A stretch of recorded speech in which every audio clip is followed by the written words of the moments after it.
صباح الخير، مساء الخير عيوني، الله يسعد صباحكم ومساكم أينما كنتم. اليوم عندنا طبختنا المقلوبي، طبعا فتشي وطعم رهيب يعني ما ينوصف. وشاهدوا الطريقة، طبعا نزلت لكم إياها بالتفصيل الممل. جهزنا الخضرة واللي هي البطاطا، الشجر أو القرع، ما أدري إيش يسموه عندكم، والباذنجان والفليفلة والبصل والثوم والطماطة. هاي المواد المطلوبة والخضروات للمقلوبي.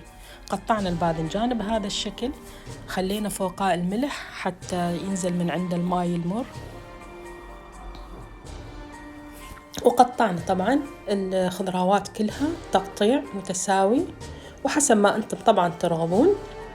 هاي كل هالمواد تقطعت. الباذنجان حطينا فوقاه الملح مثل ما قلت لكم حتى يذبل ويست الماء المرارة مالته.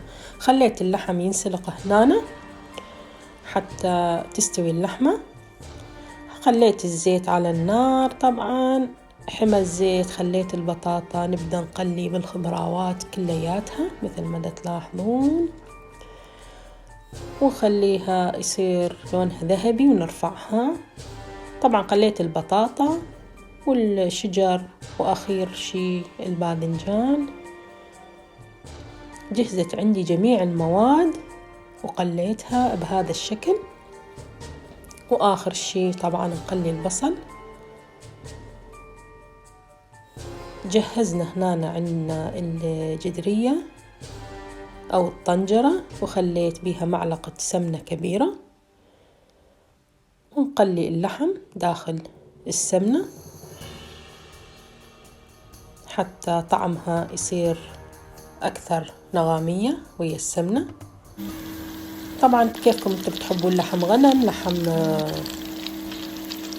يعني شلون بقر، حسب ما انتم المتوفر عندكم.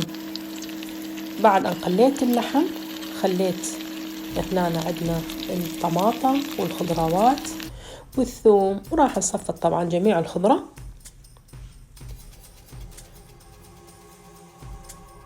شير ولايك ويا الأهل والأصدقاء، تفعيل الجرس إذا عجبكم الفيديو حتى كل ما أنزل فيديو جديد يصل لكم من مطبخ المذاق المميز. نقعت الرز وصفيته طبعا 10 دقائق نقعته، طبعا الرز بسمتي هذا. بعد ما صفطت الخضروات كلياتها نخلي طبقة من الرز، قسمته بين وجبتين طبعا، ونخلي الطبقة الثانية من الخضروات، ونضيف الرز المتبقي مثل ما تلاحظون. وحضرت هنا طبعا التوابل، فلفل، بابريكا، ملعقة شبند، ملعقة أكل كبيرة ملح، معجون، والقليل من الهيل. هاي المواد اللي مطلوبة التوابل. وهنا عندي ماي اللحم. نمزج كل التوابل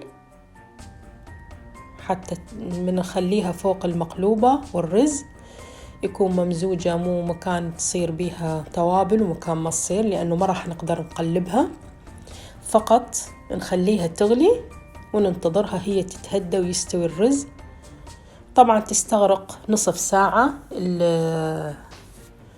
على النار، و10 دقائق التهدي، يعني 40 دقيقة، وتصبح جاهزة عندنا أكلتنا، أكلة المقلوب. تجربون الطريقة مالتي لأنه طريقة سهلة وبسيطة، وأصبحت طبعا حباتها كلها متساوية واستوت على أكمل وجه.